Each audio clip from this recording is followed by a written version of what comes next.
My excitement is going through the roof, guys. My excitement is going up the charts every single day.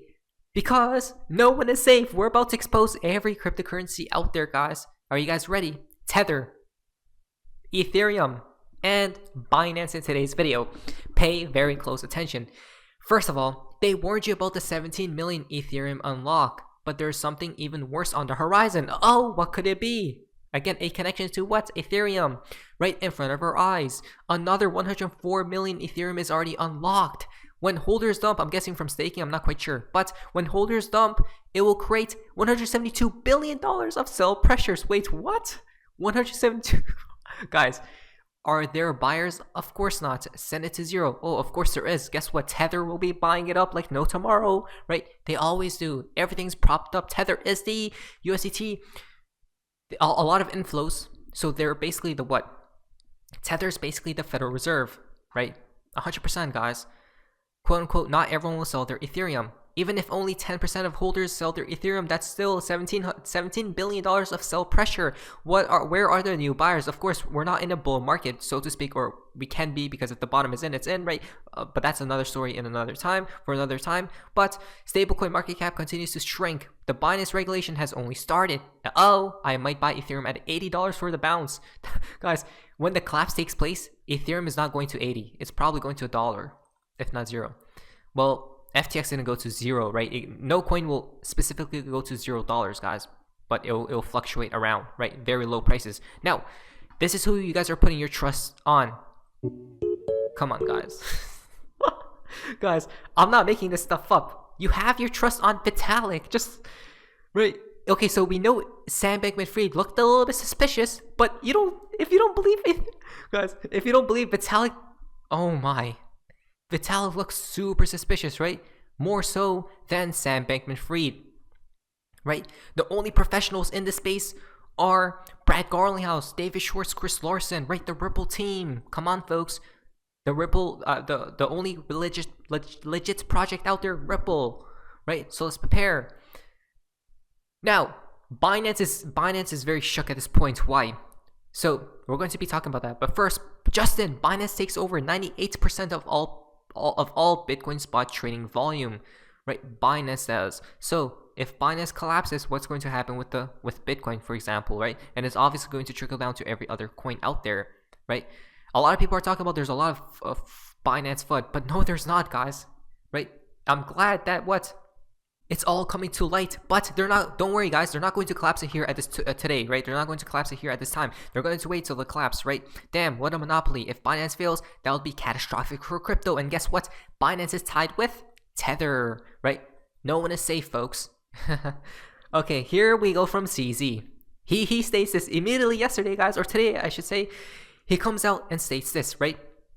Tries to calm everyone down. I am reluctantly spending time on FUD again. Fear, uncertainty, and doubt.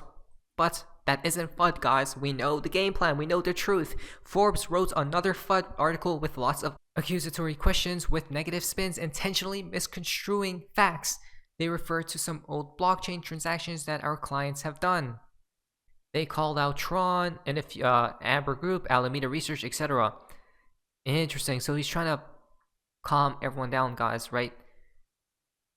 Our users also must deposit to Binance first to be able to withdraw, which are also easily traceable on the blockchain. Remember, everything is. So if there's people scamming out there, and especially what's happening with CZ and all these other people, it's all on the blockchain, folks, right? No one is safe. Like we talked about, we're heading into a transparent world altogether in the future.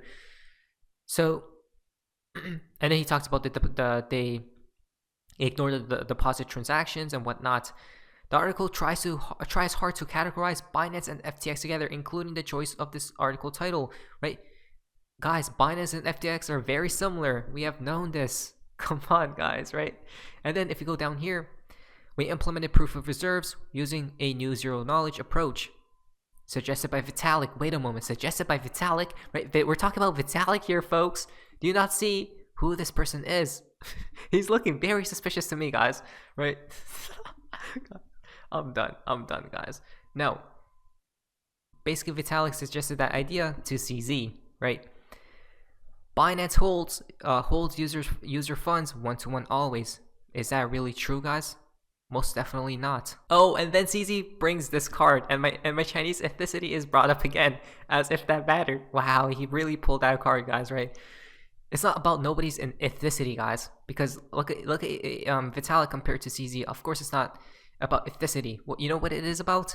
Being transparent. None of these crypto companies are being transparent enough, right? The audits, the reserves, all that stuff needs to come out, guys, right? Into the play. And then he states, I am deeply disappointed that Forbes continues to write baseless articles, losing their own credibility. Are they really? Now, meanwhile, Coinbase continues to list the Tether fraud that has been sanctioned repeatedly for lying about the reserves, claims they don't do business in the United States, banned from Canada and New York. Exactly, right? Which company, guys? Tether, USDT. Here we go. When Tether lawyers blatantly lies right in front of you, right? Look at that, guys. They're disappointed in themselves. Why? The clip is right here, folks. You guys ready? Listen to this. This is the craziest thing I've ever seen, guys. Right? Tether's. These are Tether's lawyers, guys. Check this out. Much more. Yeah. And look, there were two pieces of FUD out there that really fueled both investigations. One was Tether's a Ponzi scheme. There are no reserves. And the others are something shady about the dealings between Bitfinex and Tether. They have. Sorry, it's just to address the first FUD. It's possible, 70 billion in assets.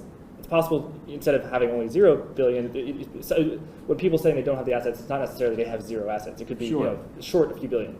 That's sure. No, that's right. And so one of the things that we actually provided to them was a forensic report that an outside firm did, where they looked at the reserves. Every single day, Tethers were sold to the public from the fall of 2014 till the end of 2018, which was the period at issue in the investigation. And we demonstrated to them through this forensic analysis what the reserves were at the end of every single day, not just quarter and year, but every single day that a person could buy a Tether from day one to the end of 2018, 4 years later. And I think that went a long way towards satisfying them. That it wasn't that there were 70 million Tethers in reserves and 69 million, but there were 70 million Tethers in reserves and 70 million. Basically, the Tether reserves, USDT, was not at all times fully backed by US dollars held in the Tether bank accounts. There we go. Here we go, folks. People are...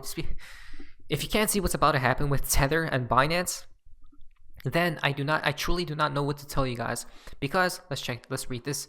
In contrast to respondents' statements, respondents did not at all times hold sufficient fiat reserves in the Tether bank accounts to back USDT tokens, right? So it's obviously not fully backed one-to-one. And remember, CZ stated they are, but again, they're all interconnected, guys. Remember, Binance, Bitfinex, and Tether are all interlinked together, right? There's a lot of shady stuff actually taking place.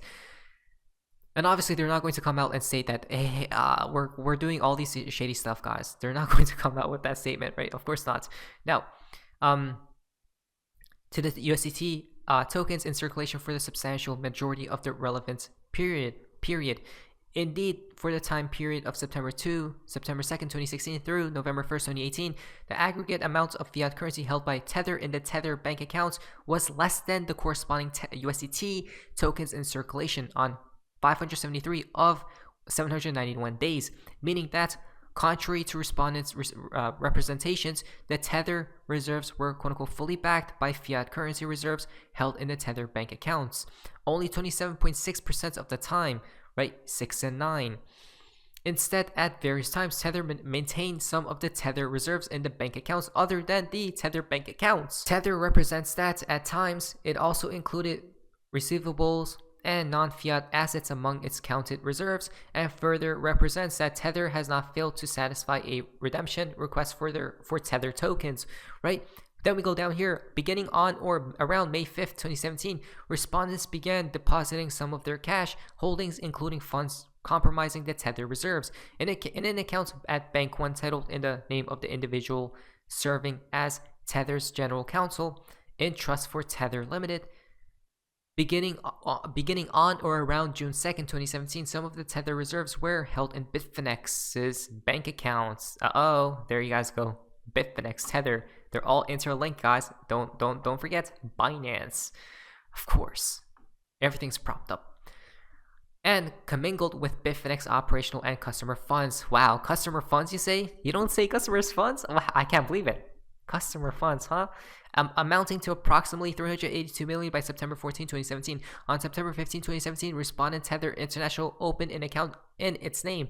On that same day, Bitfinex transferred about $382 million in reserve funds from one of its bank accounts to Tether International's newly opened bank account, right? This is the craziest thing, guys. Then if you go all the way down here, last but not least, during the same period, the number of Tether tokens in circulation grew by at least 100 million month to month. Right there you guys go.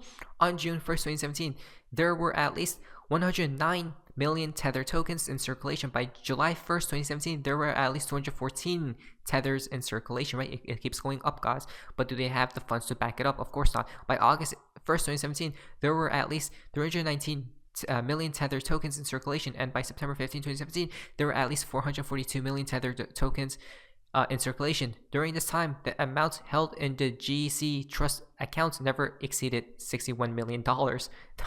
I can't believe it. Compared to 400 with 61, you guys see the difference? $61 million in the trust account compared with that many Tether tokens, which was 442 million, guys. It's game over. Tether, your time is incoming. Tether, your time is super incoming.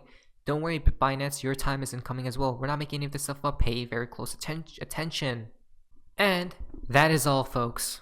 If you have the eyes to see and the ears to hear, you guys will know what's incoming, right? You will not be caught off guard. This isn't financial advice. This is not financial advice, and this is not financial advice. I'll just prepare for the inevitable. Not financial advice, not financial advice. What do you guys? Hope you guys are amazing. See ya.